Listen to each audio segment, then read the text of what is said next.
Hi loves, this is regarding paano kumita sa pagla-live sa Popoto, no? So kahit wala tayong viewers, walang gifters, wala tayong agency, wala tayong invite, pwede tayong makapag-payout. Kasi dito, maraming patasking si Popo. Okay, so sabi niya dito, new user po ako, nagka-violation, pero hindi nakita sa live mukha ko.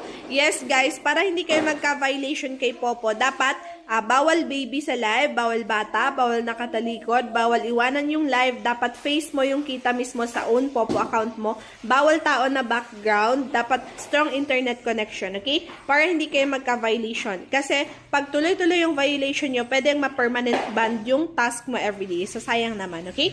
Ayan.